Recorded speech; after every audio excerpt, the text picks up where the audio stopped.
Salut à tous, c'est Tristan et Célia et on se retrouve dans ce nouvel épisode de Sous les likes, le podcast qui révèle les coulisses de l'influence. Le principe, on reçoit des créateurs de contenu qui animent et échangent avec leur communauté pour lever les préjugés sur leur métier et comprendre le quotidien de ces réels entrepreneurs. Nous accueillons Adrien Kellil, un entrepreneur clermontois passionné de jeux vidéo mais également ancien gardien de hockey sur glace. Il a créé Volcan Gaming, une association clermontoise qui a créé plus de 80 événements comme au cinéma Pâté d'Aubière avec plus de 50 participants et a même été présent à la Paris Games Week.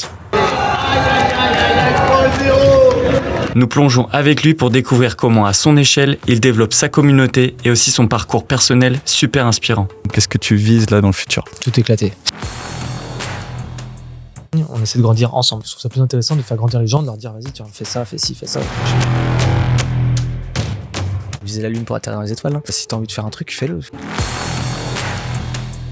On aimerait représenter Clermont, être l'association qui représente Clermont au niveau e-sport. Est-ce que tu avais genre un rêve quand tu étais petit ? Ah ouais, mon rêve, c'est totalement rien à voir avec le hockey ou les jeux vidéo. Au fait, cette vidéo est sponsorisée par l'agence Start It Up.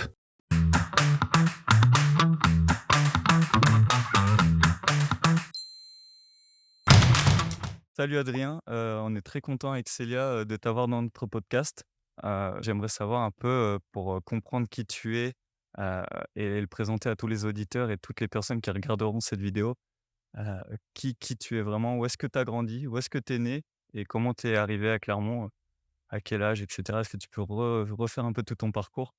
Bonjour, merci de m'accueillir ici. Du coup, je m'appelle Adrien Kellil. Mon pseudo sur les jeux vidéo, du coup, parce qu'on a un pseudo, c'est Valk. Donc, si vous voulez me suivre sur les réseaux, c'est VA2LK. Après, je suis né en 90, donc je suis maintenant assez vieux. J'ai 34 ans. C'est pas vieux ça. C'est ce qu'on me dit. Hein. Donc voilà, j'ai 34 ans. Je suis né à Troyes, donc en Champagne-Ardenne, donc dans l'Aube, dans le 10. Parcours normal. Après, j'ai commencé le hockey, comme tu as dit, avec le hockey roller par contre, parce qu'il n'y a pas de glace à Troyes. J'ai commencé le hockey roller à 11 ans. Et après, je suis arrivé en Auvergne il y a 15 ans, parce que mon beau-père, du coup, qui s'est marié avec ma mère, travaille à Michelin. Donc, du coup, tous ceux qui viennent travailler à Michelin finissent toujours par arriver à Clermont. On est arrivé à Clermont à 15 ans, et puis j'ai dû arrêter le hockey parce qu'on était assez loin. Et puis, j'habitais vers la Moutade, c'est vers Aigues-Perse. Donc, c'est assez loin de tout ça. Et après, à 19 ans, j'ai donc commencé la glace, parce que ça me manquait trop le hockey. Donc, j'ai commencé la glace à 19 ans. Et après, j'ai continué mes études. J'étais à Godefroy à Clermont. J'ai fait un BTS Electrotech avec une licence en automatisme après derrière.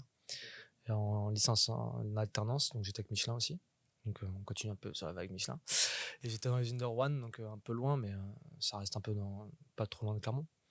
Et après, j'ai bossé, j'ai trouvé plein de petits boulots en CDD, CDI jusque-là. Et en tant que technicien chauffagiste, j'ai fait du bureau d'études, j'ai fait plein de choses comme ça. Il y a des métiers qui me plaisaient moins que d'autres. T'es venu de Troyes et du coup un peu grâce à ton beau-père et aussi du coup tu as continué le hockey ici. Ça a fait partie un peu des raisons de pourquoi t'es venu à Clermont, le hockey. Mais après, je suis pas venu pour le hockey parce que c'était un peu pas une contrainte, mais c'était lui qui changeait de travail, donc il nous a tous amenés à Clermont. Quand je suis arrivé à Clermont, j'ai voulu continuer le hockey roller, mais parce que c'était au Clermont Nord, donc c'était plus près de chez nous. Ce qu'il y a, c'est qu'il n'y avait pas d'équipe mineure, et moi j'étais encore en cadet. Donc après, je pouvais être surclassé avec les seniors, il y avait une équipe senior, avec des joueurs que nous on connaît, des anciens de la glace. Et du coup, moi j'ai peut-être moyen chaud parce que j'étais assez petit quand même, jeune, donc j'étais moyen chaud d'aller avec des seniors. Parce que avant que je parte de l'équipe de Troyes, donc j'étais surclassé cadet. On a fait demi-finale du championnat de France. On était jusqu'à Cherbourg. Et là, je suis tombé contre des jeunes, donc en cadet, c'est l'âge 14, 15, 16. Et il y a des personnes, moi j'étais surclassé, donc j'étais plus petit. Il y a des mecs, ils avaient déjà la moustache et tout, les gamins et tout. Ils étaient beaucoup plus grands. Et on me disait, Adrien, vas-y, passe sous les jambes. Donc après, on était en demi-finale, donc on avait une bonne équipe, on avait des bons joueurs. 3 des joueurs avec qui j'ai sur ma ligne en hockey roller, ils ont joué pour l'équipe de France de roller. Du coup, en plus du hockey, tu avais quand même une passion. Enfin, aujourd'hui, tu l'as en tout cas, c'est le gaming, t'es à fond dedans. Est-ce que ça t'est venu tôt, cette passion ? Est-ce que dès l'enfance, tu as su que tu voulais être dedans ? Est-ce qu'il y a eu un élément déclencheur, peut-être tes parents t'ont acheté une console ou un truc comme ça. En général, ça commence comme ça, mais... Mon père jouait.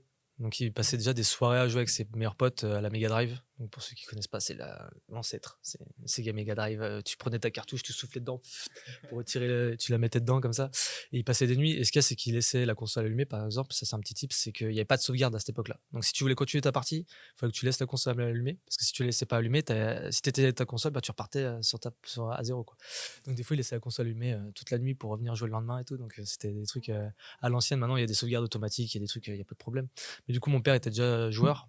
Et donc, il passait déjà des soirées avec ses potes à jouer et sur les premières consoles. Du coup, il m'a donné un peu la fibre. Donc, depuis tout petit, moi, je joue. Mon frère, il joue. Mais toute ma famille, enfin, tous mes frères et sœurs jouent. J'ai ma petite sœur là, qui a 19 ans, qui joue à Valorant, qui est diamant sur Valorant. Donc, on leur a tous donné la fibre. Une vraie passion, quoi, de Ouais, famille. la même passion. Mais en fait, les jeux vidéo, ce qui est bien, c'est que c'est assez. Enfin, tu peux jouer dans ta chambre, mais avec plein de monde. Donc, on dit que ça déconnecte. On voit un peu ce côté un peu sectaire. Mais c'est vrai que tu es tellement connecté avec les gens. Et moi, par exemple, les jeux vidéo, ce qui m'a le plus. Enfin, ce qui m'a fait du bien, c'est quand j'étais à Rouen, en alternance, du coup, en licence en alternance. Rouen, c'est une petite ville. Enfin, pour moi, ça n'a pas été forcément la folie. Et donc, du coup, je rentrais du taf, j'allais courir un peu, j'allais faire un peu de sport. Et après, je rentrais, j'étais sur mon PC, puis j'étais avec mon meilleur pote de Troyes, je jouais avec des potes de Clermont. Enfin, c'est vraiment. Ah, au T'es final, ça ici, resserre les liens, quoi, c'est finalement. ça. Tu te resserres tes liens, tu restes avec tes potes sans être avec tes potes.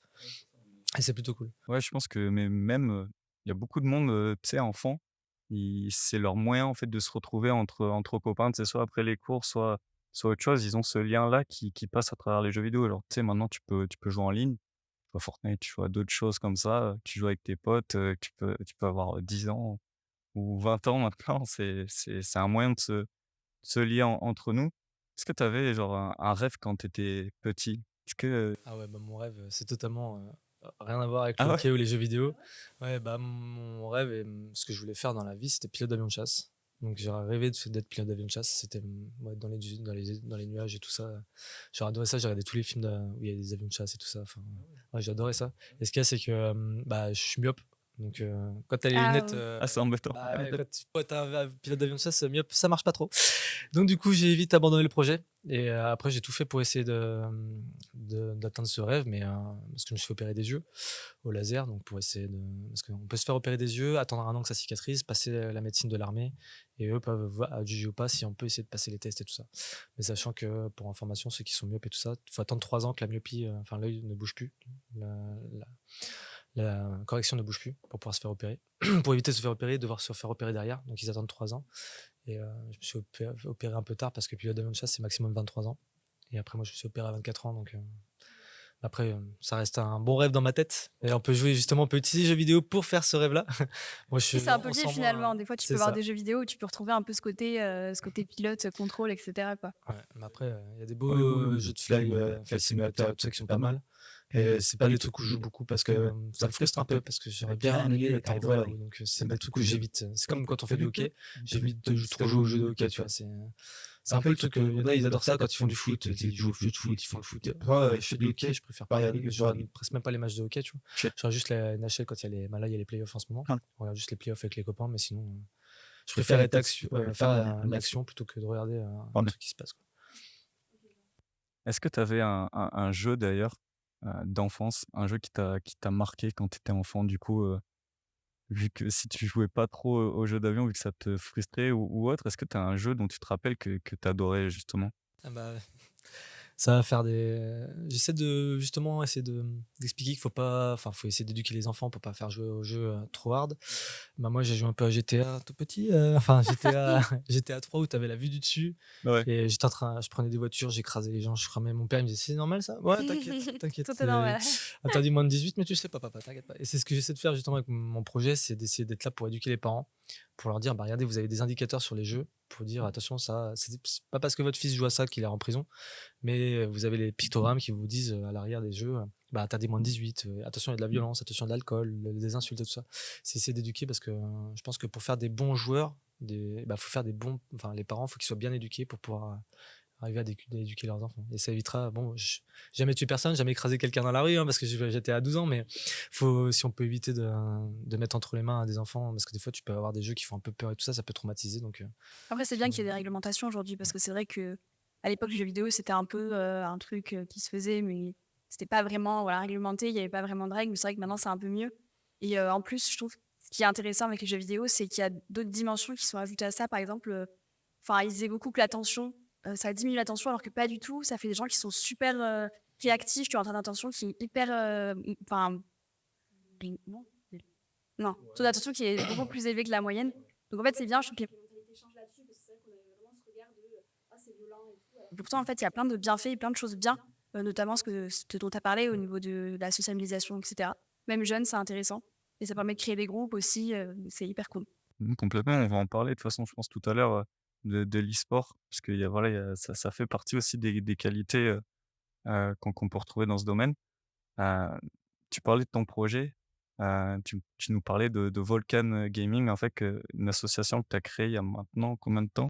On a fêté nos 4 ans. 4 ans, ouais. Et le 20 mars, on a déposé l'association en janvier 2020 et elle a été créée, enfin parution au journal officiel le 20 mars 2020, juste avant le Covid. C'était cool parce que je sais parce que il y a eu le Covid maintenant et puis une semaine après je devais faire mon anniversaire parce que je suis né le 30 mars. Du coup j'avais la salle des fêtes et tout ça et il y a eu le confinement et puis du coup salle des fêtes plus rien et j'ai fait le 30 mars tout seul chez moi avec ma copine de l'époque et mon chat. Grosse soirée. Et j'ai fait mes 30 ans tout seul. Ouais, là, on a eu 4 ans. Et pour faire un petit topo, en 4 ans, on a fait plus de 80 événements. Là, actuellement, on a 51 membres actifs. On a 105 personnes qui ont déjà été membres de l'association. Et moi, ce que j'aime bien dire, bon, on n'a pas forcément les 105 membres qui sont restés. Mais après, c'est comme ça, il y a du passage et tout ça en 4 ans. Mais ce qui est intéressant à voir, c'est par exemple, sur les 51 membres qu'il y a d'actifs, on a fait la Clermont Geek Convention il y a un mois et demi. Et Clermont Geek Convention, sur un week-end, en fait, nous, on animait 500 mètres carrés de jeux vidéo. Donc, on travaillait avec Update Informatique qui est juste derrière. Lui, il a amené les PC, donc 80 PC. On avait 8 Switch aussi, un simulateur de voiture, tout ça, et puis des gros PC. Et on a fait 4 tournois dans le week-end et j'avais 32 bénévoles dans le week-end. Donc, c'est vrai que mon taux de participation est énorme parce que j'ai 51 membres dans l'asso, mais il y avait 32 bénévoles pendant tout le week-end, du vendredi soir jusqu'au dimanche, pour aider à installer, animer tout le week-end et remballer le dimanche soir. Donc c'est des gens, enfin, on a vraiment réussi à créer une famille et une cohésion qui est pas trop mal à Volcan. Et j'ai tous mes amis d'enfance qui m'ont rejoint dedans. Même des amis qui jouent pas forcément et qui m'aident justement sur le côté trésorerie, secrétariat, parce qu'il y a des choses que je peux pas tout faire, donc ils m'aident là-dessus. Donc j'ai des amis qui jouent pas forcément, mais qui ont rejoint Volcan Gaming, qui sont dans Volcan Gaming. C'est pour ça que je dis que quand je dis on recherche des gens dans l'assaut qui ont du potentiel sur certains métiers, genre la communication, enfin il y a plein de trucs. On me dit oui, mais moi je suis pas gamer. Je dis, oui, moi j'ai pas forcément besoin d'un Ouais. gamer. J'ai besoin de quelqu'un qui est soit qui a un ami dans l'association, soit qui est intéressé par notre façon de penser, etc. Et tu vois, là, on a des personnes qui sont pas trop gamers, ils jouent pas trop, bon, ils jouent un petit peu comme ça, mais Ouais, c'est un peu ouvert à tout le monde, c'est ça. voilà. Et du coup, si tu devais définir en 30 secondes, Volcan? On est une association assez familiale dans le but de démocratiser et de développer le jeu vidéo et l'idée qu'on a du jeu vidéo à Clermont et ses alentours. Et après, on aimerait aussi représenter Clermont-Ferrand national et peut-être international. Enfin, faut viser la lune pour atterrir dans les étoiles, hein. Mais ouais, on aimerait représenter Clermont, être l'association qui représente Clermont au niveau e-sport. Donc du coup, avoir des équipes sur plusieurs jeux et représenter Clermont-Ferrand sur ces jeux-là, comme il y en a beaucoup. Après, ce que je trouve dommage, c'est que Kameto, par exemple, avec Vitality, tout ça, ils sont à Paris, ça représente la France, mais il n'y a pas vraiment d'équipe comme au foot ou au hockey qui représente une ville, tu vois. Ouais, ouais. Après, il y a Orcs, Grand Poitiers, là, qui s'occupe de la GA, de la Gamers Assembly. Enfin, il s'occupe de ça. La Gamers Assembly, c'est un des plus gros événements de gaming en France, un des plus vieux. C'était la 26e édition, si je dis pas de bêtises, cette année. On y était avec 8 Volcan, donc on a participé. Et Orcs, justement, ils essaient de faire un peu pareil. Il s'appelle Orcs Grand Poitiers. Et donc Orcs, c'est l'association de Grand Poitiers. Ils essaient de justement défendre Grand Poitiers sur les jeux vidéo et tout ça. Et c'est ce que j'en ai envie de faire un peu. Je trouve ça cool d'avoir une association avec une ville et après peut-être pourquoi pas faire un championnat national avec les villes. Et j'aimerais beaucoup que Volcan représente Clermont. Donc ça, c'est pas nous encore. Enfin, on est les seuls pour l'instant ici, mais on n'est pas encore autant. Enfin, on s'auto-proclame un peu comme ça, mais si jamais une autre association qui arrive et qui nous mange, on sera mangé, quoi. Mais ouais, c'est le projet qu'on aimerait faire. Oui, c'est bien, c'est innovant en vrai. C'est hyper cool, ça peut Ouais. donner des idées, franchement, c'est top. Et du coup, ça t'est venu comment, en fait, cette idée de créer Volcan? Comment tu as eu l'idée? Est-ce que ça a été sur un je sais pas moi, une idée, d'un coup ou c'est au fur et à mesure tu t'es Non, rendu compte que voilà, fallait créer ça, fallait, ou tu envie aussi de t'engager dans quelque chose qui te passionnait? Tu avais peut-être envie de renouveau, je sais pas, être un mix de tout ça? Je sais pas, comment ça t'est venu? après, c'est un projet que je réfléchis depuis longtemps.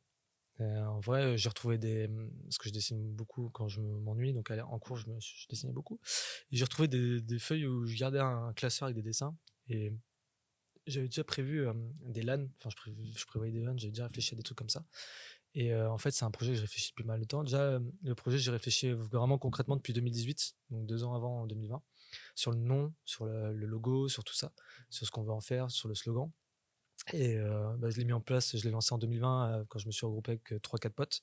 On s'est dit, vas-y, on lance parce que tout seul, ça pourra pas se lancer. Et en fait, moi, je voulais trouver un projet au début à Clermont pour le rejoindre. Mais ce qu'il y a, c'est qu'à Clermont, il y a quelques projets qui sont lancés. Il y a des bars qui sont ouverts, qui ont fermé et tout ça. Parce que c'est vrai que le gaming, c'est encore un peu la jungle. Donc, des fois, tu sais pas trop vers où tu vas. Il y en a qui voient un peu le côté argent, mais le côté argent, si tu t'y prends mal, bah, tu peux vite te casser la tronche. C'est comme le côté LAN. Nous, on aimerait bien créer une LAN. Donc, une LAN, c'est là où on regroupe les gamers pendant un week-end sur des tournois de jeux vidéo. Et pareil, j'ai contacté pas mal de gens qui ont fait des LAN à Clermont, pas à Clermont, en France, comme Colmar, Lyon eSport et tout ça. Et c'est vrai qu'il faut faire attention parce que même si on va trop vite ou trop loin, on peut se griller les ailes et la réputation se fait très vite sur les réseaux. Donc si on se Ouais, fait une c'est mauvaise clair. réputation pour une LAN, etc., il faut faire attention à ça. Et du coup, j'avais le hockey sur glace, moi, à côté. Donc, j'étais pas mal dans le hockey sur glace, mais c'est vrai que le gaming était à côté. Donc, j'ai dit, pourquoi pas essayer de créer le projet aussi gaming parce que c'est mes deux passions. Et comme j'ai fait mes diplômes d'entraîneur. Enfin, tu sais très bien que je suis entraîneur, je suis coach, enfin, arbitre aussi. J'ai fait Ouais. plein de choses au hockey. J'essaie de vivre du hockey. Au début, j'étais passionné. J'ai fait pas mal d'heures là-dedans. J'ai passé vraiment beaucoup de temps à la patinoire.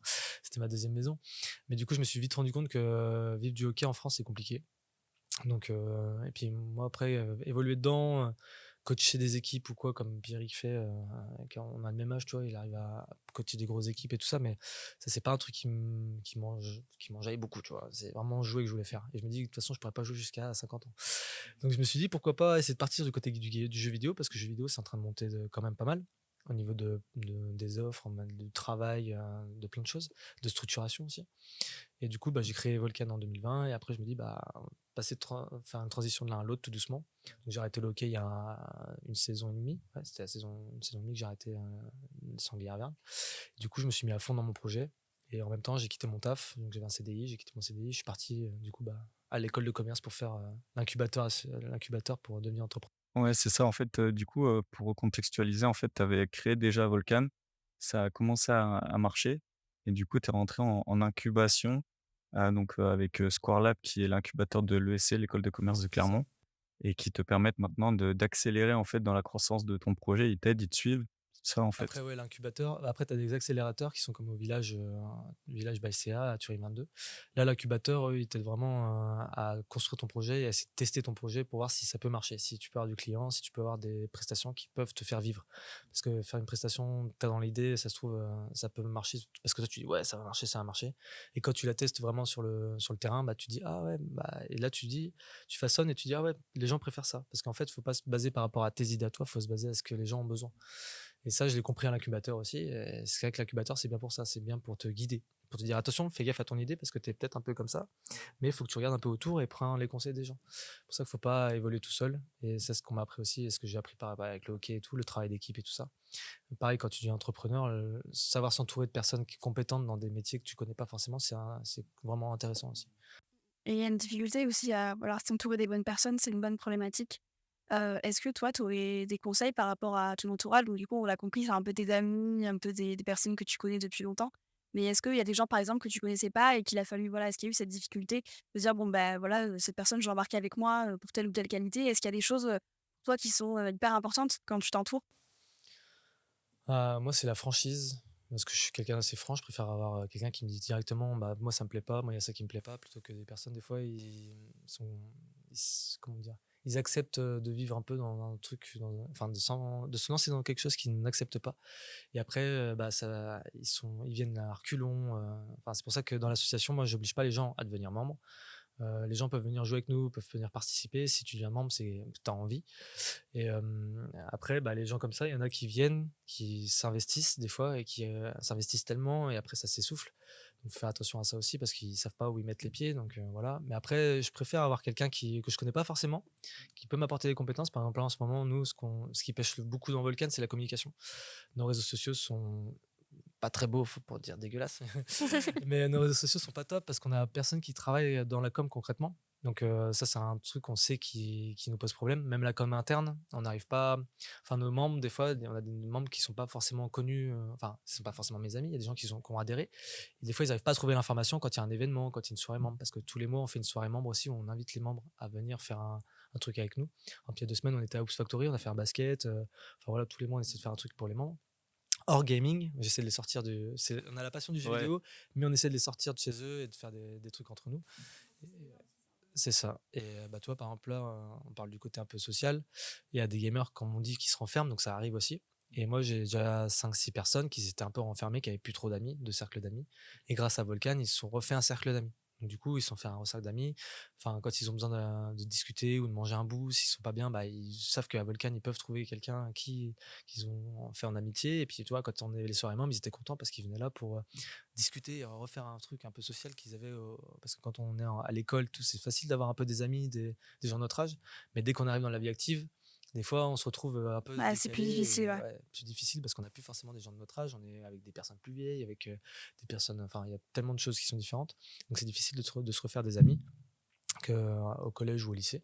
Et là, bah, Volcan sert un peu aussi à ça, à vous faire. Bah, on a la passion qui nous anime tous ensemble du jeu vidéo, mais aussi on peut faire d'autres choses à côté. j'allais te demander justement quel impact, Volcan avait, soit sur la société, soit sur plein de choses. Si toi, tu devais en choisir un et qui te tient à cœur justement, un impact et que tu t'es dit, «Voilà, je vais lancer, Volcan et je veux avoir cet impact-là sur le monde». Quel, quel impact tu peux retenir? Tu as dit celui de la société, est-ce que c'est lui peut-être, celui que tu peux faire? Bah, l'impact, c'est ouais, je suis beaucoup enfin, tu vois, avec le hockey sur glace, on a appris beaucoup de choses en travail d'équipe et tout ça et c'est ça qui m'intéresse le plus, parce qu'aujourd'hui, tu regardes le monde, c'est chacun tire de la couette de son sens, c'est souvent comme ça. Toi, tu Moi, c'est entraînais plus tout le essayer monde, d'être ouais. ensemble, tu vois? Ouais. C'est comme je dis tout le temps quand je discute avec les gens qui me parlent de Volcan et qui me disent: «Qu'est-ce que vous voulez faire avec Volcan?» Nous, ce qu'on veut faire, c'est faire grandir Clermont avec nous, tu vois? Enfin, j'en ai tout petit encore, donc Oui, je suis oui, pas prétentieux à faire ça, mais nous, tout ce qu'on fait, tout ce que les gens donnent à Volcan, on leur rendra forcément. Et nous, ce qu'on veut faire, c'est que quand les gens nous rejoignent, on essaie de grandir ensemble. On se met les mains dans les mains et on grandit ensemble pour essayer de monter le projet. Donc, gaming, ok. Mais après, à côté, on a travaillé avec Update Informatique qui fait des PC. On travaille avec des gens on travaille avec des bars comme le Keystone Pub.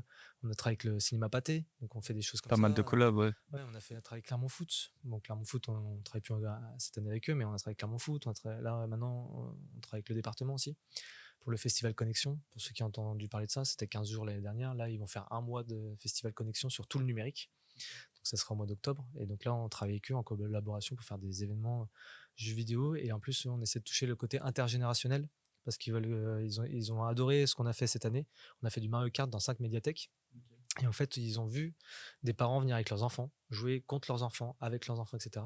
Et là, ils veulent qu'on mette un peu le doigt dessus, donc l'intergénérationnel. Donc on voit aussi que les grands-parents achètent des Switch pour jouer avec leurs enfants. Enfin, ça connecte vraiment les générations aussi. Et c'est ça qui me fait vibrer un peu. C'est pour le lien avec ça, il y a l'association Silver Geek qui est en France, donc c'est national. Eux, ils font tout ce qui est senior. Et en fait, ils font des compétitions de Weebullying, enfin tout ça. Ah ouais, Et trop cool. Il y en a je beaucoup qui suis font ça dans les maisons de retraite ou les ouais. trucs comme ça marche super bien, Mais il c'est y a des cool. championnats de ça, hein, et à la Paris Games Week cette année, c'est des Clermontois qui ont gagné. Tu joues Qui à la habitent, Wii et tu fais au bowling? ouais, tu joues Ah au ouais, Wii ouais, ouais. Bowling et en fait, ils font Ah des ouais, le jeu. compétitions de Wii Bowling et ce qu'il y a, c'est que c'est assez simple pour eux parce que souvent, les personnes qui sont à un certain âge, appuyer sur le bouton et tout, c'est un peu enfin, c'est pas forcément intuitif. Là, la Wii Bowling, tu prends la manette comme tu appuies juste un coup et puis tu te lances comme ça et puis il y a une vraie compétition et c'est vraiment intéressant parce que ça leur remet un petit peu d'attrait, enfin, c'est vraiment cool et c'est un partage parce que tu as des jeunes qui partagent aux anciens comment jouer à Wii Bowling, etc. Et là, par ce biais-là, avec Festival Connexion, on aimerait faire de l'intergénérationnel et puis faire jouer des parents en duo avec leurs enfants ou des grands-parents, peu importe, mais avoir 2 personnes qui jouent ensemble en groupe et ça se joue comme ça. Donc c'est enfin des buts aussi qui sont cool, c'est l'intergénérationnel, faire jouer les grands-parents, et partager avec les grands-parents et les enfants. C'est un truc qui me plaît pas mal déjà aussi de base. Ça. Finalement, la mission un peu, ça serait vraiment de créer du lien et rassembler quoi, au final, c'est un peu, C'est ça. OK. Mm. Et je vois que tu parles beaucoup, au niveau des partenariats notamment, de tout ce qui est, local, donc la localité et cetera. Est-ce que ça reste quelque chose qui te tient quand même beaucoup à cœur? Est-ce que finalement, tu as quand même construit un lien un peu avec la région et qui a fait que quand même tu as voulu, voilà, la faire grandir aussi, comme tu l'as dit? Est-ce que tu as un lien, ouais, un peu, est-ce que pour toi c'est important la localité, aujourd'hui pour une entreprise? Parce qu'il y a beaucoup d'entreprises qui avaient finalement une cible un peu nationale et qui retournent vers du local parce qu'en fait, bah, c'est totalement vecteur de proximité.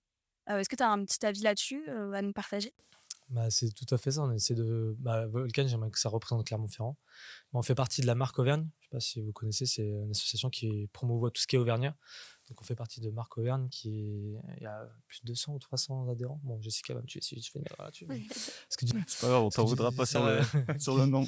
qui est une des employées de Marc Auvergne, est devenue une super amie à moi.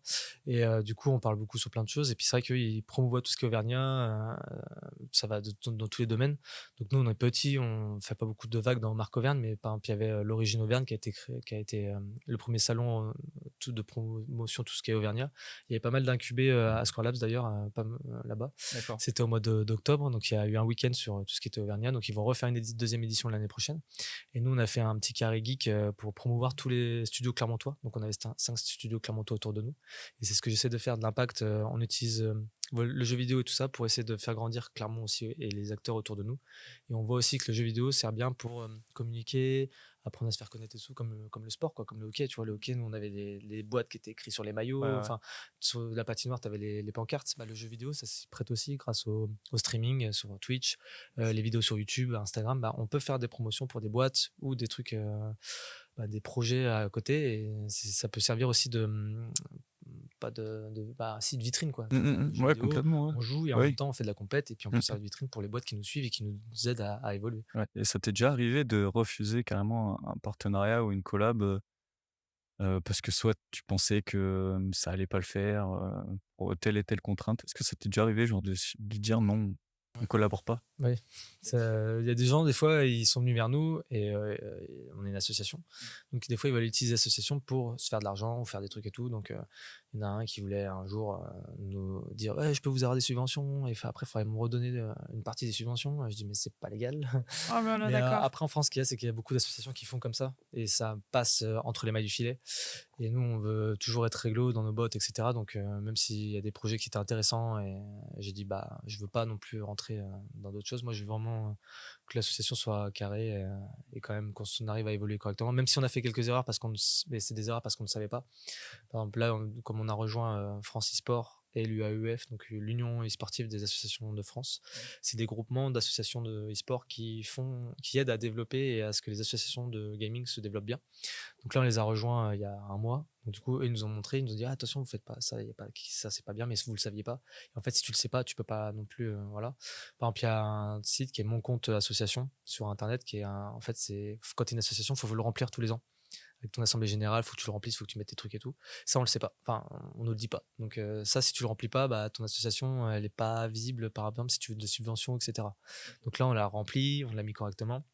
En plus, on a eu de la chance, hein. Ça tombe bien, dans notre timing, on a eu l'assemblée générale de l'association Volcan il y a une semaine.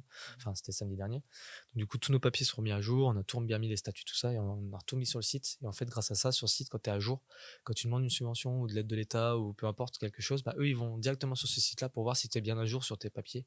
Et nous, en fait, depuis 2020, bah, on n'avait pas forcément mis à jour.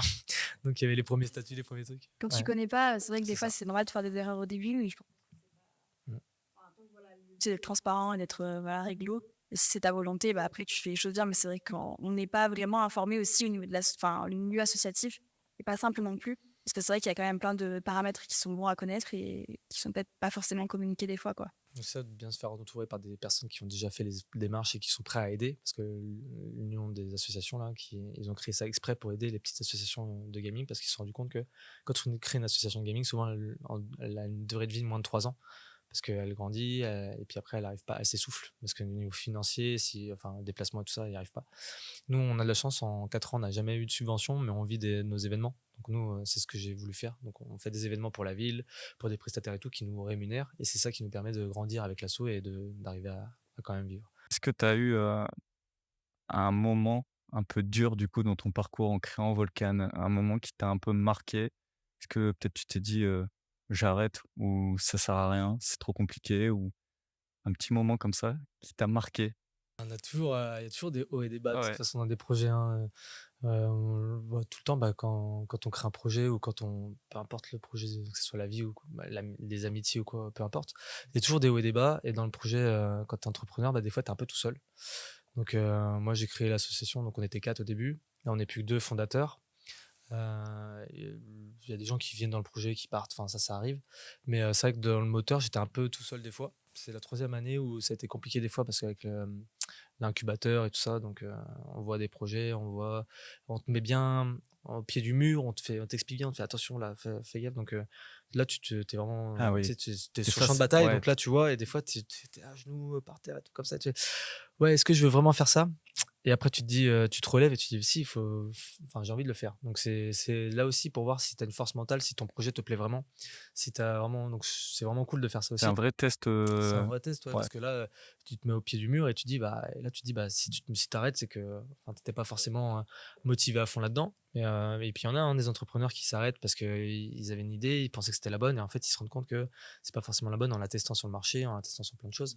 Et après, c'est pas plus mal d'un côté d'arriver à s'arrêter à temps. Parce que des fois, il y en a, ils se lancent vraiment dans le projet, ils mettent des sous, ils mettent leur temps, ils vendent leur maison. Enfin, il y en a, ils font vraiment beaucoup de choses pour leur projet. Et puis après, ça tombe à plat parce qu'ils n'ont pas fait de test, enfin, ils n'ont pas testé les clients, ils ont pas vu que c'était pas forcément la bonne offre, peut-être au bon moment. Des fois, il y a des timings, hein. Comme on voit, il y a beaucoup de sujets où il y en avait, ils avaient des bonnes idées, mais ils avaient un mauvais timing. Donc, il y en a un, il a un timing après, il a eu la même idée, puis ça a marché. Ouais, on dit souvent qu'il faut prendre le train quand il passe et c'est un peu ça, ouais. Après, tu sais pas forcément quand il passe le train aussi, hein, Ouais, donc c'est ça aussi, oui, donc il faut ouais. tester le timing, faut tester le marché. Des fois, il y en a, ils arrivent à avoir la bonne vision, des fois, il y en a, ils ont de la chance. Moi, Volcan, là, j'ai eu des moments où je me suis dit: «Est-ce que c'est vraiment ça que je veux faire?» Et en fait, si je veux, enfin, c'est peut-être pas ça que je ferais de ma vie, mais en ma passion, en tout cas, parce que j'ai pas mal parlé avec des gens, tu vois? Au début, j'étais parti sur un métier passion, j'aurais kiffé faire un métier passion, genre le hockey sur glace, ça a pas marché. Sinon, j'ai dit: «Bah, le jeu vidéo». Et en fait, j'ai parlé avec quelqu'un avec qui parce que j'aime bien parler avec les gens pour discuter, pour voir leur point de vue. Et lui, il m'a donné un bon point de vue, c'est qu'il m'a dit, lui, il garde le côté passion pour toujours être animé par la flamme de la passion, etc. Il veut pas faire un métier dans le jeu vidéo. Donc, tu vois, il a son métier à côté, il est manager et tout ça. Donc, la semaine, il est manager. Et les soirs, en fait, les soirs et les week-ends, il se met dans sa passion. Et là, lui, il est un directeur de projet, donc il fait des projets et tout ça dans le gaming, sur différentes LAN, sur différents trucs. Il m'a dit, tu vois, moi, rien, je me trouve mieux comme ça. Après, il faut trouver ton équilibre et comment tu te plais. Il y en a qui adorent qui adoraient avoir un métier passion et qui arrivent à en vivre. Et je pense que moi, tu vois, j'ai testé, là, j'avais un projet un peu gaming et tout pendant 6 mois. Et je me dis peut-être revenir sur un projet, enfin, travailler avec mes diplômes la journée et après garder le côté Volcan pour la passion le soir et les week-ends, ça peut être cool aussi. Parce que j'ai testé le côté passion et c'est vrai que être tout le temps en jeu vidéo, des fois, ça peut saouler aussi, des fois. Oui, bah, de toute façon, la problématique de toujours ce qui devient professionnel, entre guillemets, on peut facilement des fois un peu se lasser et dire, bon, bah, j'aime beaucoup ça, mais en fait, dans mon temps libre, et pas vraiment quand ça devient professionnel. Je sais qu'il y a cette problématique-là aussi des métiers passion, c'est que quand tu es passionné, évidemment, ça te porte et ça te tient, mais c'est vrai que des fois, il y a tellement de choses qui sont pas de potentiels échecs qui peuvent pas te dégoûter, mais un peu bah, forcément réduire cette passion-là. Mais de toute façon, dans tous les cas, c'est important de noter que de toute façon, je pense que tous les entrepreneurs, ils passent par des périodes d'échecs. Et c'est normal, certains même, ils échouent complètement et ils rattaquent sur, tout un autre projet. Donc en fait, je pense que clairement l'échec, ça fait partie du jeu et il faut malheureusement des fois s'y habituer et des fois, c'est ça qui aussi nous permet, voilà, de faire des choses mieux, de faire des choses, meilleures après. Je pense il en faut. L'entrepreneuriat, beaucoup disent ça. C'est vrai et si du coup tu devais, donner une qualité pour entreprendre? Parce que vu que tu es dedans et on si tu devais en retirer une au moins, Savoir se remettre en question, je pense. Ouais, savoir toi tu te remets pas avoir souvent en question toi? Ouais, bah, pas avoir peur de ce que nous disent les gens, tu vois? Parce que j'ai vu beaucoup, hein, d'entrepreneurs, enfin, dans mon parcours et cetera, j'ai discuté avec des gens et des fois, t'en as, ils ont leur projet en tête et ils se disent: «Non, mais c'est ça qui est bon, c'est ça qui est bon, je réussirai avec ça». Et toi, tu as un regard un peu différent et tu peux lui dire: «Mais attends, mais moi, de mon regard, je peux te». Et en fait, tu en as, ils sont bornés, tu vois? Ils restent dans leur. Je trouve que c'est pas forcément cool. Faut essayer d'être assez ouvert et à la critique Ouais, et ça fait toujours évoluer. C'est comme, bah, c'est ce que m'a appris, tu vois, le hockey sur glace, ça m'a appris beaucoup, tu vois? Le travail d'équipe et tout ça. Mais bah, tu le vis aussi, tu vois? Les sports, de cohésion, enfin, ou les sports de cohésion d'équipe ou les sports, à haut niveau, un peu comme on fait là, bah, des fois, il y a des défaites, il y a des échecs, et en fait, ça nous apprend pour des futures victoires. Et c'est ça qui, des fois, les victoires, c'est bien, mais les échecs et les défaites, ça nous apprend plus que les victoires. Donc, c'est là où, des fois, j'ai plus grandi dans le hockey. C'est quand j'avais des échecs, et là, tu dis, putain, non, faut que j'y retourne. Et donc, du coup, tu te mets un boost et tu repars, quoi. Et là, tu repars plus fort, quoi. j'allais justement te demander, si tu étais d'accord avec le fait que souvent la mentalité des sportifs se rapporte à celle des entrepreneurs? Parce que là tu vas me dire, Bah, après, oui, moi, je suis sportif, j'ai fait du ouais, sport à haut niveau, donc oui, moi, je l'ai, mais après, je pense que ça a un lien, puisque c'est pas forcément un bon sportif fera un bon entrepreneur, mais je pense que la mentalité des sportifs de jamais lâcher, tu vois? Quand on le vit, tu vois? Quand tu es, vraiment des fois tu vas au bout de ton énergie, bah, tu repars à fond et tu dis: «Non, faut que j'y aille». Tu te relèves, même si quand tu tombes, tu te relèves. Toi, tu as concilié beaucoup de choses, enfin ta vie perso, ton projet, le hockey aussi à un moment donné. Est-ce que c'était pas trop dur? Comment tu as fait un peu pour y arriver? Alors moi, je suis un peu, dans une case à part parce que je suis un peu hyperactif donc OK, donc tu avais trop d'énergie, donc ça allait en fait. ouais, j'ai rencontré, bah, c'était une personne du bureau du maire pour les associations. Quand je lui ai expliqué, c'était au moment où je travaillais, j'avais ouvert Volcan, je faisais du hockey, je faisais tout ça et elle m'a regardé, elle fait: «Mais vous avez une vie à côté? Enfin, vous dormez quand même, à côté ou?» Je dis: «Bah, entre le hockey, mon taf la journée», donc j'avais les entraînements de hockey avec la glace, le hors-glace et tout ça. Volcan qui se développait et accessoirement j'avais une copine et des amis. Bah, ouais, j'arrivais elle me disait: «Mais vous avez un temps pour dormir un peu?» Je dis: «Oui, je dormais, mais ouais, c'est moi j'adore, être toujours, actif à faire des choses et c'est pour ça aussi que j'ai commencé le hockey sur glace quand j'étais gamin parce que, bah, le médecin il a dit: «Ouais, il faut occuper votre fils» parce que j'étais un peu turbulent, un peu hyperactif donc j'ai essayé plusieurs sports, je n'ai pas trouvé et c'est vrai que ce qu'on en dit du hockey, c'est que pour les hyperactifs, ça aide beaucoup parce que ça dépense pas mal, ça fait beaucoup de choses. Donc je suis tombé dedans comme ça en regardant, j'ai regardé un film, c'était Les Petits Champions, tu le connais? Ouais, moi Petits aussi je connais Champions, bien. c'est un film sur le hockey, américain, donc c'est une équipe de gamins qui se fait entraîner par un enfin voilà et j'étais tombé dessus sur Disney Channel et j'ai dit: «Ah maman, je vais essayer ça». Elle fait: «Tu sûr? Parce que ça coûte cher quand même». Et du coup, je me suis mis à apprendre à faire du patin parce que la glace, il y avait pas de glace à 3 donc j'ai fait du roller. Parce qu'il y a un ami à elle qui lui a dit: «Bah, il y a une équipe de hockey roller à Clermont, qui est plutôt pas mal en plus au niveau de» il y a toutes les catégories mineures, et cetera. Donc structuré, elle est vraiment bien structurée. Du coup, j'ai commencé à faire du patin et tout ça et puis, je suis parti dans le hockey et ça m'a fait du bien au niveau de la dépense et cetera. Ça fait du bien quand même le hockey. Donc si vous êtes hyperactif, faites du hockey sur glace. Tu étais gardien du coup, au hockey. Heu, on dit que ceux qui sont gardiens au hockey sont un peu bizarres. Toi, tu es bizarre toi? Ça, tu sais d'où tu sors ça. Ça, ouais. Bah, après j'étais joueur au début. J'ai commencé joueur depuis tout petit, donc à 11 ans parce que, après le poste de gardien me plaisait pas mal, mais il était déjà pris. Donc je suis passé joueur. J'ai joué joueur du coup, dans benjamin, minime et sur classé cadet. Après arrivé à Clermont, bah, j'ai arrêté, donc après 19 ans, je suis repassé joueur, hein. Je suis arrivé joueur à la glace. J'ai fait 2 ans de joueur et après, bah, là, j'étais parti en loisir parce que du coup, bah, j'avais plus de niveau, j'avais plus rien. Puis en plus en glace, j'avais commencé le patin, donc c'est un peu différent que le roller. Donc au début, on m'a dit: «Va essayer en junior». J'ai fait un entraînement en junior, bah, il y avait Nance, il y avait tout ça. Moi, je me rappelle enfin, ils se rappellent de moi le jour où ils m'ont vu. Un jeune du roller qui vient et puis qui a jamais fait de glace, ils m'ont mis dans un coin. J'étais avec Thio Momata à l'époque, c'était le coach et moi je voulais pas, je voulais avoir leur loisir, tu vois? Mais ils m'ont dit: «Mais va essayer en junior quand même, on sait jamais, tu as fait du hockey roller, OK, d'accord». Mais je me suis mis dans un coin, j'ai dit, après ils m'ont dit: «Bon, bah, va en loisir, hein». J'ai dit: «Bah, c'est ce que je voulais faire à la base». Donc j'ai atterri en loisir et ça m'a pas mal plu, mais ce qu'il y a, c'est que je suis quand même compétiteur dans ma tête. J'adore la compétition, j'adore, me mettre des défis et relever des défis et du coup, je me suis dit: «Bah, j'adorerais retourner en équipe, enfin, j'adorerais aller en équipe première de Clermont», tu vois? C'est D2, je dis: «Ben», beaucoup m'ont dit: «Tu y arriveras jamais, personne qui commence à 19 ans arrive en équipe 1 et tout», je dis: «Bah, je vais essayer, je vais me donner», donc je suis passé gardien parce qu'en plus en loisir, il y a pas de gardien, il y a pas beaucoup de gardiens. Donc j'ai acheté un équipement de gardien, je suis passé gardien et après, là, l'année d'après, j'ai fait 15 heures d'entraînement par semaine, donc je faisais, les crosses givrées le dimanche matin, le loisir le dimanche soir. Le lundi, c'était l'année où il y a la D3 qui se lançait. Donc Thierry Grossetête, le président, il m'avait dit: «Bah tiens, il y a une D3 si tu veux, viens t'entraîner avec nous». Donc je jouais pas vraiment en D3, mais je m'entraînais avec eux. Donc lundi, j'avais La D3. division 3 qui est la quatrième division, en française en hockey sur On avait glace, des enfin équipes réserves, on avait 2 équipes à Clermont. Et du coup, le mardi, j'allais au roller aussi parce que j'étais au roller, donc j'étais gardien au roller. Le mercredi, j'étais à la glace en D3. Le jeudi, j'étais au roller. Le vendredi, c'était mon jour de repos. Et après samedi, il y avait match. Et après dimanche, rebelote. Et en fait, cette année-là, ma copine m'a pas beaucoup vu. Parce qu'en même temps, bah, j'avais le taf à côté. Enfin, je trouvais un taf à côté, donc je me suis donné à fond pour essayer de prendre du niveau. Et c'est l'année, je pense que j'ai pris le plus de niveau parce qu'après l'été, je suis parti faire 2 stages, un en Suisse et un au Nord aussi, avec Christophe Gouachon, qui est un des plus gros coachs de gardiens, avec tous les gardiens des 2 D1 Magnus et tout ça. Donc voilà, je me suis donné les moyens et puis après, bah, l'année d'après, j'ai réussi à aller en D3, donc ils m'ont pris en D3 en backup. L'année d'après, je suis arrivé, j'étais premier gardien en D3 et après, bah, je suis arrivé en D2 en 3 ans. Donc je suis ah arrivé ouais, en tu as D2 fait une l'année belle ascension en fait, tu as 2015-2016, je suis arrivé, bah, je me suis tellement donné et puis ouais, toi l'année d'avant, j'étais avec, donc il y avait Dusan Brinko qui est arrivé. Je m'entraînais hors glace avec la D2, mais j'avais pas sur la glace, mais j'étais là tous les heures en glace, tu vois. J'arrivais, je faisais que de la muscu, que des trucs avec eux, que préparation physique avec eux, et après je repartais, je les regardais partir sur la glace.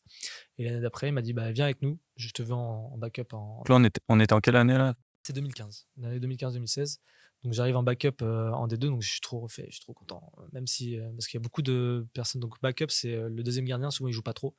Mais moi j'étais content d'arriver là parce que c'était mon but d'arriver en équipe 1. Donc j'arrive en backup, moi j'étais content, j'étais là tous les entraînements, tous les hors-glace, tous les matchs. Mais je jouais pas beaucoup, enfin j'ai joué 3 matchs dans la saison. Et puis on finit champion à la fin. Donc en plus ça c'était incroyable parce que C'est ton plus beau souvenir, ça, dans le hockey? ouais, bah, j'arrive en D2, on fait l'année où il y a une putain de cohésion d'équipe, enfin vraiment une super cohésion d'équipe avec beaucoup de joueurs qui sont devenus vraiment des amis très forts aujourd'hui.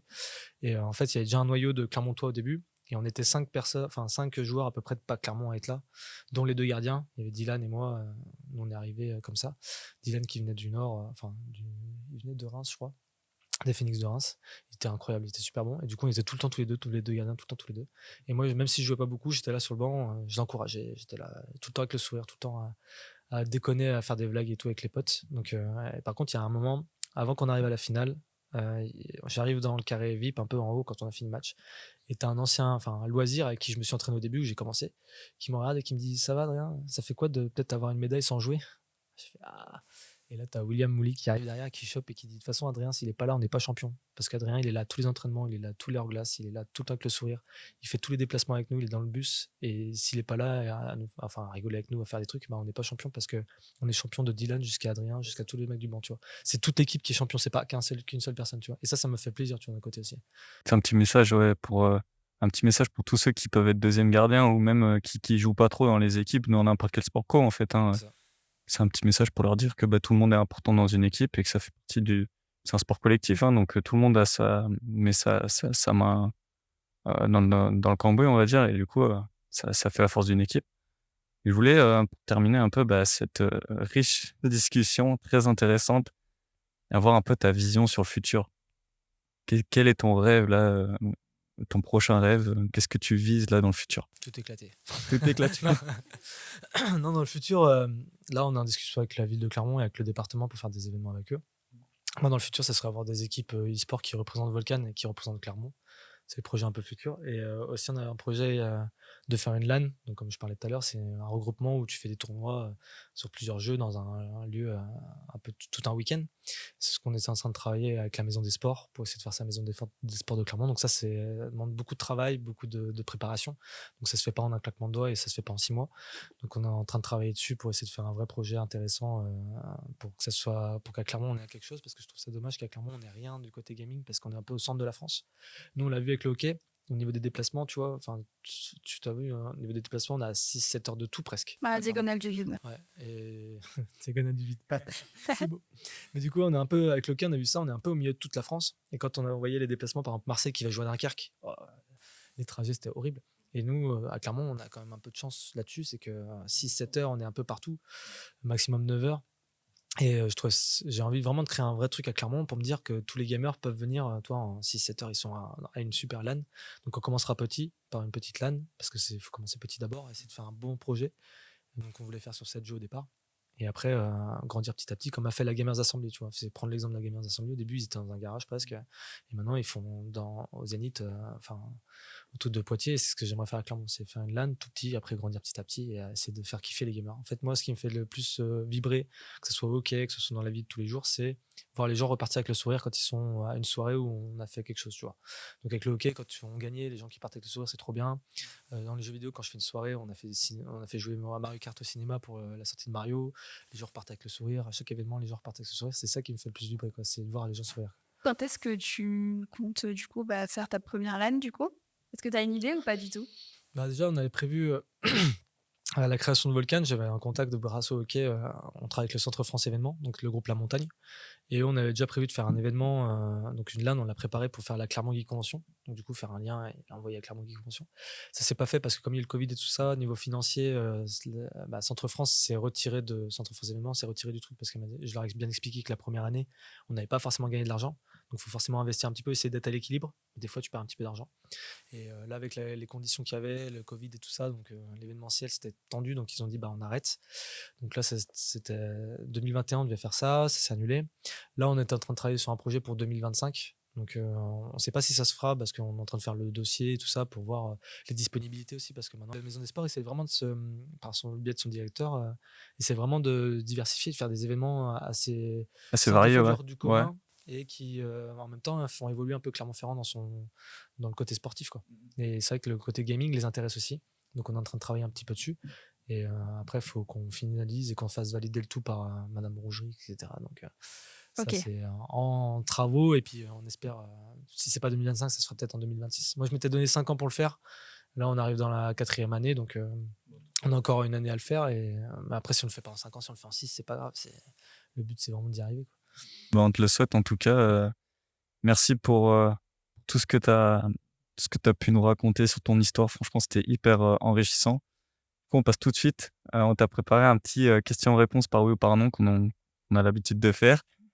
Aïe, aïe, aïe. Du coup, on passe tout de suite aux questions-réponses. Alors, Adrien, du coup, est-ce que tu te considères comme geek? Non. Volcan, c'est toute ta vie? Non. Tu as déjà pensé à te lancer dans le rap? Oui, Tu penses que l'e-sport deviendra un jour une discipline olympique? peut-être. Ouais, oui ou non? Ok. Oui, c'est compliqué, mais oui. Est-ce que le hockey sur glace, c'est ton sport favori? Oui. Tu penses que tu aurais pu aller en NHL? Non. Ou alors en responsable matos. T'as déjà cassé une manette? Non, mais une souris, oui. Beaucoup de souris. T'as déjà fait une nuit blanche en jouant? Oui, mais un peu plus pas qu'une. Tu kiffes Michou? J'aime bien. T'as déjà pensé à créer ton propre jeu vidéo? Oui. Est-ce que tu teinterais tes cheveux en vert? En vert? Ouais. Est-ce que t'as menti dans ces questions-réponses? Non. Bon. Ok. Donc maintenant, on va passer en fait à la roue qui t'influe. Donc le concept, c'est que tu appuies sur Start, la roue va tourner, tu tombes sur un sujet au hasard et tu nous en parles 5 à 10 minutes. Donc voilà. Ok. Je vais montrer la roue. Tic, tic, tic. Le million. Le million. Non, c'est pas ça. Non, c'est pas ça. Ça serait pas mal, ça serait pas mal. On n'a pas le budget. Et du coup, 3 trucs à dire à ton mini-toi. Alors, si t'as envie de t'éteindre les cheveux en rouge, ne le fais pas. Ok, déjà, ça fait un. Si, non, fais-le. Non, 3 trucs à dire à ton mini-toi. C'est vrai que c'est des trucs que tu te poses pas forcément la question. C'est vrai. Et- Un ça truc que c'est important, si intéressant. t'as envie de faire un truc, fais-le. Tant que ça reste déontologiquement bon. Enfin, moi, j'ai Ouais. toujours des règles, c'est tant que ça touche pas le matériel ou que ça blesse pas quelqu'un, fais-le. De toute façon, ça pose pas. Et dis-le surtout parce qu'il y a des choses qui sont importantes à dire, des fois, tant que ça blesse pas. Enfin, toujours le même truc, quoi. Si tu vois que ça blesse quelqu'un, des fois, il vaut mieux pas le dire, quoi. Tu lui dirais que voilà, si ça impacte pas négativement les personnes qui t'entourent, voilà, c'est. Moi, j'essaie toujours de tirer les gens vers le haut, donc, ou d'être toujours positif avec les gens. Donc, après, il y a toujours des choses, tu peux pas forcément faire autrement, donc il faut quand même les dire. Mais j'essaie toujours de tirer vers les gens vers le haut. Je trouve ça plus nourrissant pour moi, tu vois, de ce principe-là. C'est comme j'avais lu un truc qui était intéressant, c'était si tu vois quelque chose qui te gêne chez une personne, si tu comptes dans les 15 secondes, si elle peut pas le résoudre, ça sert à rien de le dire, tu vois. Genre, quelqu'un qui est chauve, si tu lui dis pour lui faire mal, t'es chauve, dans 15 secondes, il peut pas le résoudre. Donc, Ah. ça sert à rien de le dire, tu vois. T'es roux, c'est pareil, tu vois. C'est des trucs Ok, où, ouais. toi, si. Ouais, je vois. Alors que si le mec il dit, bah attends, ta coiffure, elle est comme ça, tu vois. Enfin, fais gaffe, là, il peut le rectifier, c'est pas méchant, tu vois. Vas-y, refais. Ça, j'ai trouvé ça super intéressant comme point de vue. Parce que quand tu dis de faire ce que tu as envie quand tu en as envie, jeune, est-ce que tu t'es déjà bridé pour quelque chose? Est-ce que tu t'es déjà posé pas Ouais. mal de questions? Est-ce que tu t'es déjà dit je ne fais pas ça parce que voilà, alors qu'au final tu regrettes de ne pas y avoir été à certains moments? Oui, parce qu'il y a le regard des autres. On se fie beaucoup sur le regard des autres. On est matrixé quand on est gamin par le regard des autres, donc on se bride. Enfin, moi, c'est ce qui m'a beaucoup bridé. Parce que j'étais très fonceur étant enfant, et ce qui m'a beaucoup bridé, le regard des autres. Quand tu fais des trucs que les autres regardent, ils font pourquoi il fait ça lui? Comme les cheveux rouges, tu vois. Par exemple, tu vois, les gens maintenant, aujourd'hui, je m'en fiche. C'était un peu une envie, j'avais envie de me faire les cheveux rouges. J'ai dit, je me fais les cheveux rouges parce que j'ai un peu pété un plomb il y a pas longtemps. Mais j'ai dit pourquoi pas le faire, on le fait. Ouais, Et puis ouais. tu vois, les gens qui me regardent et qui me disent t'as les cheveux rouges et qui ça les gêne, je dis bah je m'en fiche maintenant, tu vois. J'ai les cheveux rouges, ok, tu vois. Ça va repousser, de toute façon, je peux recouper, ça repoussera en brun, tu vois. Et si j'ai envie de me faire les cheveux verts, je me ferai les cheveux verts, tu vois. Ouais, voilà, c'est pour ça Mais, qu'on t'a posé la tu vois, question. à un moment, les gens ils sont là, ils jugent trop la vie des autres alors qu'ils devraient plutôt s'occuper de leur vie d'abord. ça fait un peu influenceur et tout ça, de dire ça, mais c'est vrai, quoi. On a tellement qu'une vie, enfin, on a qu'une vie. Occupe-toi d'abord de ta vie, essaie d'évoluer. C'est comme on l'a vu avec le hockey, tu vois. Des fois, les supporters, des fois, ils te donnent des trucs où il y a des gens qui jugent comment tu joues, comment t'es. Par exemple, quand on parle du joueur qui joue pas sur le banc, etc. Tu vois, la réflexion de ce mec-là qui a dit ça fait quoi d'être probablement champion alors que t'as pas joué? C'est quoi l'intérêt de dire ça? Ouais, Tu vois, ouais. c'est quoi ton intérêt de dire ça dans ta vie? Ça t'apporte quoi dans ta vie de dire ça? C'est rien du tout. À part faire mal à quelqu'un, tu vois. C'est juste tu veux blesser. Et je comprends pas les gens qui veulent blesser gratuitement, tu vois. Je trouve ça un peu débile, quoi. Je trouve ça plus intéressant de faire grandir les gens, de leur dire vas-y, tiens, fais ça, fais ci, fais ça, puis qu'ils grandissent avec toi plutôt que les foutre au fond. Alors qu'il y en a, ils adorent ça, tu vois. Et puis, enfin, ils veulent, c'est comme on dit, ils veulent rabaisser les gens pour eux s'élever. Je trouve pas ça intéressant. Et du coup, est-ce que toi, tu aurais quelques conseils justement pour te défaire de ce regard des autres? Enfin, comment toi, tu as pu justement l'éviter? Tes 3 conseils pour vraiment aller outre le regard des autres. Je suis encore en plein dedans. J'essaie de sortir de ce regard des autres. Bah moi, j'avais l'alcool qui m'aide pas mal. Ok. Mais parce que quand tu bois, bah, tu te désinhibes et puis voilà, t'es tranquille. Mais faut essayer de le faire sans l'alcool. C'est mieux. Mais du coup, ouais, c'est un truc que j'essaie de faire. J'avais du mal un peu sur plein de trucs, mais là maintenant, j'arrive à me passer dans les autres. Et puis tu dis, bah maintenant, t'en fiches, quoi. Si quelqu'un si ça lui va pas, ça lui va pas. Enfin, des conseils. Peut-être avec aussi l'âge. Ouais, là, je suis d'un âge avancé maintenant. Non, mais Non, mais c'est pas question en d'âge, parce qu'il grandissant, y a des jeunes qui s'en sortent bien mieux que moi au niveau de ça. Et je pense que maintenant, la jeunesse d'aujourd'hui est plus libre là-dessus du regard des autres. Enfin, je le vois quand on est en soirée, quand je suis avec des plus jeunes, maintenant, tout le monde, enfin, justement, t'as ce truc le regard des autres, on s'en fiche en vrai. Ouais. Donc, alors que nous, enfin, moi, mon époque, c'était quand même, t'étais beaucoup jugé sur tout ce que tu faisais, sur tes actes et tout, tu vois. Genre, tu cours dans la rue alors que personne en court, t'es là, qu'est-ce qu'il fait? Tu t'allonges, toi, t'es le premier on te juge direct, tu vois. Alors que là, maintenant, t'as plein de vidéos, plein de trucs où tu dis, vas-y, fais ce que tu veux, de toute façon, les gens, ils s'en fichent. Hein. Comme on dit, il y en a un qui dit, de toute façon, je sais plus qui c'est qui a dit ça, il dit, de toute façon, allonge-toi dans la rue 10 minutes, tu verras, les gens, ils vont te regarder, hein. Et après, tu te relèves, tu te barres, bah, le soir, ils se rappelleront plus de toi, tu vois. Et c'est vrai, tu vois. Donc, fais ce que tu veux, tant que tu blesses pas les gens et que tu leur fais pas de mal. Enfin, moi, je trouve ça, c'est le plus intéressant, quoi. Tant que toi, t'as envie de le faire dans ton intuition. Si tu as envie de te lancer à faire des podcasts, si tu as envie de te lancer à faire du hockey, si tu as envie de te lancer. Si y a une fille qui te plaît, si tu as envie de te lancer à lui parler, va lui parler, tu vois. Si elle te dit non, c'est pas grave. C'est l'échec, ça apprend, tu vois. Ouais, si tu as envie de faire quelque chose, fais-le. Et puis, Ouais. puis Tu pense à verras le toi, ce que résultat. tu aimes faire. Et puis voilà, tu verras le résultat à la fin. Et même si ça marche pas et si tu as un échec, comme on en parlait tout à l'heure, bah justement, tu vas grandir et tu vas apprendre avec ça. Alors que si tu restes à te dire, non, mais tu vas pas, bah, du coup, si tu vas pas, bah, tu t'expérimentes pas. Et puis, bah, on revient sur le truc entrepreneur. Si tu n'expérimentes pas, bah, tu n'évolues pas. Et puis, bah, tu peux pas savoir ce qu'il y a derrière le mur, quoi. Oui, tu en vis toujours dans j'aurais pu le faire, mais je l'ai pas fait. Enfin, regret, quoi, finalement. Mais j'allais te dire, c'est peut-être ça le plus beau conseil en fait que tu peux donner, c'est voilà, de pas se poser de questions au final. C'est d'y Ah, aller et faut s'en puis poser quand même des fois, hein. C'est parce ouais, que quand tu vois le mur qui est un peu, ouais, ou mais toi, faut mais sauter de la fenêtre, tu te dis: «Ouais, alors ouais, non, là, mais d'accord. peut-être éviter», toi, il y a certaines questions qu'il faut bien se poser, tu vois? Est-ce que ma vie n'est pas, ouais, faut quand même pas mettre atteinte à sa vie, quoi, mais C'est vrai, ouais, ouais. c'est relatif, tu vois? Mais ouais, quand on dit pas se poser de questions, bah, si tu as envie de faire un truc, fais-le. Si tu as envie de dire quelque chose à quelqu'un, dis-le tant que ça le blesse pas ou quoi. Je pense que c'est le plus intéressant. Bah, écoute Adrien, franchement merci beaucoup. C'était vraiment un plaisir. Ouais, merci beaucoup pour tous ces petits conseils. Et puis, c'est hyper intéressant d'avoir aussi voilà, quelqu'un qui entreprend, qui fait des choses un peu dans le secteur du jeu vidéo, qui est quand même en pleine Il sort. explosion. Et ça, voilà. On te souhaite le meilleur aussi donc voilà. Merci en tout cas. Merci. Allez, maintenant, on fait un ping-pong. Merci d'avoir suivi ce podcast. N'hésitez pas à interagir avec nous via nos réseaux sociaux @agence startitup sur Instagram, Facebook, LinkedIn et même TikTok et à nous suggérer des créateurs de contenu que vous adorez. On se retrouve très prochainement avec un nouvel invité de taille puisqu'on reçoit le plus gourmand des entrepreneurs, Willy Trussardi, le créateur de la Porn Food Diet aux multiples sociétés comme Akaz ou encore Sodiet et cumulant près de 1,2 million d'abonnés sur Instagram.